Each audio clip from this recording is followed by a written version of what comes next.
Quizás una de las claves para que las redes sociales se enganchen tanto a los jóvenes tiene que ver con cómo están pensadas y formuladas para captar y atraer nuestra atención. Al final se componen de elementos muy visuales, muy gráficos, que sobrecargan de alguna manera nuestra capacidad de procesamiento y nos elimina esa parte de reflexión, de incluso pensar en lo que estamos viendo, y nos hace ser como consumidores totalmente pasivos, en el cual no sabemos muy bien en el fondo qué estamos viendo, pero seguimos viéndolo, ¿no? También por una cuestión de aprendizaje, ¿no?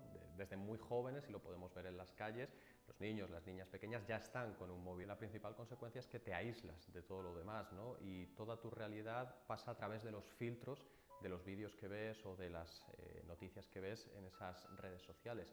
Además, el problema que tiene es, como mencionaba antes, que te pone en una postura pasiva. No se pide nada de ti, lo que se espera de ti es que observes, que leas, que veas, pero no que pienses, no que interactúes. En las relaciones sociales, la base en una conversación es que tú me dices algo, yo te escucho, estaré de acuerdo, no estaré de acuerdo, pero se produce una interacción bidireccional. En las redes sociales suele ser unidireccional.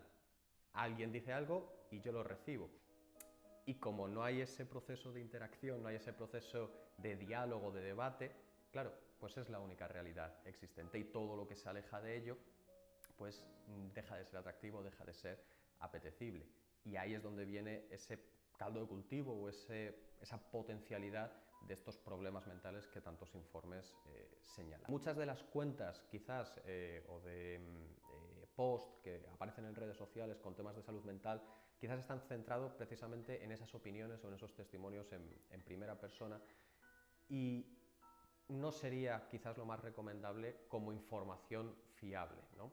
Para eso, quizás lo ideal sería acudir a profesionales, a cuentas de profesionales del campo de la salud mental, por supuesto también a las cuentas de los colegios oficiales, pues, de psicología, de medicina, por la parte de psiquiatría también, ¿no? Cuentas institucionales que al final sabes que tienen un respaldo detrás, que se controla lo que se dice y que hay una evidencia científica detrás, ¿no? Que no son meras opiniones. Y claro, volviendo un poco a cuáles pueden ser los problemas de visualizar este contenido sin un poco esos filtros, ¿no? Ese criterio sobre si es fiable o no, puede llevar sobre todo, y eso quizás lo vemos mucho, a una autorresponsabilización del malestar, en el sentido de que la persona que ve ese vídeo y ve ese testimonio a lo mejor de superación, o esos tips, esas claves de cómo superar tu problema, ¿no? Al final parece que se están dando recetas fáciles, rápidas, o que se está diciendo de alguna manera, si yo he podido, tú puedes. Eso simplifica enormemente la realidad. Que una persona pueda con algo no significa más allá que esa persona ha podido, y ya está. Claro, pero es muy fácil llevártelo al, ostras, ¿y por qué yo no puedo? ¿Será mi culpa? ¿Será mi responsabilidad? ¿No lo estoy haciendo bien?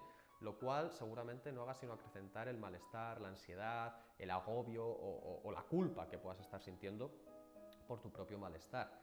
Luego, además, también se puede producir ahí un sesgo de confirmación, ¿no? Porque si lo que estoy viendo es que, bueno, hay mucha gente que dice estar mal y que es difícil, por el contrario, salir de ese problema, eso puede llevar a una actitud, de alguna manera, pues, más pesimista, ¿no? Y decir, ¿ves? Si tanta gente está mal, ¿yo qué voy a hacer?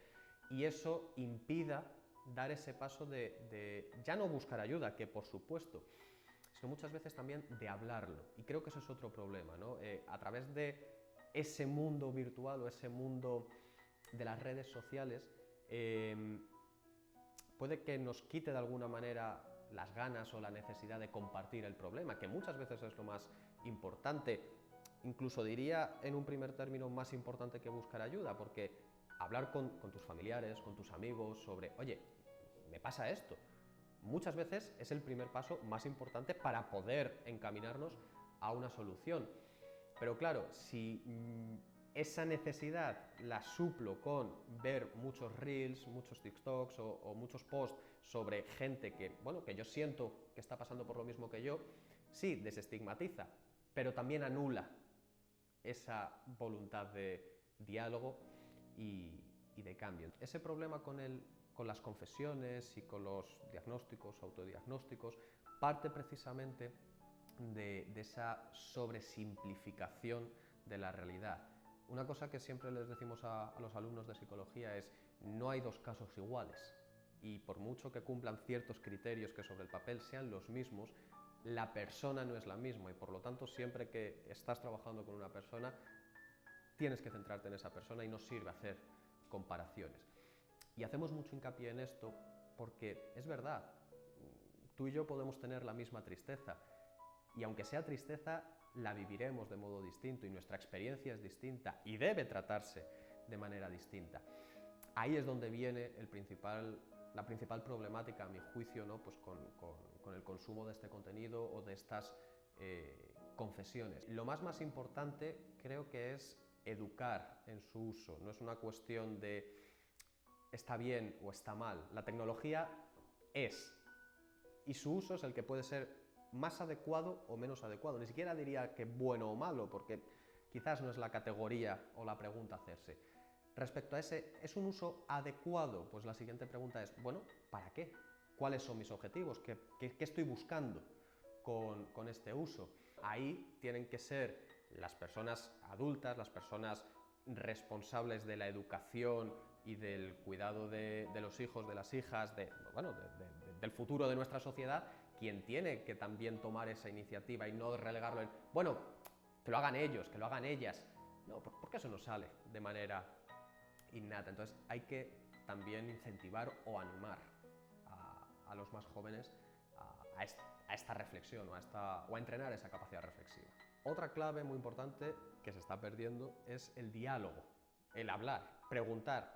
Oye, ¿qué haces? Oye, ¿qué? Ah, te veo con el móvil. Oye, ¿qué estás viendo? Pero con naturalidad, porque ya si vamos con ese ánimo de crítica o de no me está gustando, pues como es lógico, ese niño o ese joven lo que va a hacer es decir, no, nada, porque siente que está haciendo algo malo. Pero si vamos desde una actitud abierta de, oye, ¿qué estás haciendo? Invitar a compartir esa experiencia también nos va a permitir naturalizar también conversaciones sobre el uso de redes sociales, a la vez que de alguna manera hay cierta monitorización sobre el contenido. Y eso también nos va a dar la oportunidad a que si notamos que nuestros hijos, nuestras hijas están accediendo a un contenido que quizás no es el deseable, si previamente se ha establecido este espacio de comunicación segura, con libertad, va a ser más fácil que podamos establecer ese diálogo de, oye, esto que estás viendo, ¿qué te parece? ¿Qué piensas? ¿Cómo ves este contenido? Pues por su carácter violento, por su carácter de discriminación, su carácter sexual, lo que sea, ¿no? ¿Qué te parece? Porque es verdad, esa reflexión o esa charla lleva más tiempo y esfuerzo que decir no lo veas. Y así, aunque tú no estés delante, va a poder interiorizar esa reflexión. Entonces, esa comunicación es otro pilar fundamental, que se une al de la supervisión o, como decíamos, de alguna manera, monitorización, porque, oye, también es importante verlo para llamar la atención a ese hijo o a esa hija de un contenido que a lo mejor ellos bueno, pues no, por lo que sea, no se han dado cuenta de que a lo mejor no es adecuado. Y nosotros como adultos sí que lo sabemos. Bueno, pues con esa monitorización podemos llamar la atención sobre ese contenido y comenzar esa reflexión o ese diálogo, ¿no? que tanto falta. El poder establecer como ciertas franjas, ciertos momentos puede ser muy beneficioso, pero ya no tanto por un tema, de nuevo, porque se pierda el tiempo en redes sociales, porque sea infructuoso, porque no, sino por un entrenamiento de nuestras capacidades cognitivas. El principal, y se está viendo en muchos estudios ya a medio largo plazo sobre niños, niñas que desde los 3-4 años acceden a las redes sociales, a los smartphones, etc. El principal problema es que lo que se está viendo es que la capacidad de atención y de procesamiento cada vez es más limitada. ¿Es porque las nuevas generaciones vienen menos preparadas? No, es porque esas capacidades, como todas las demás, hay que entrenarlas.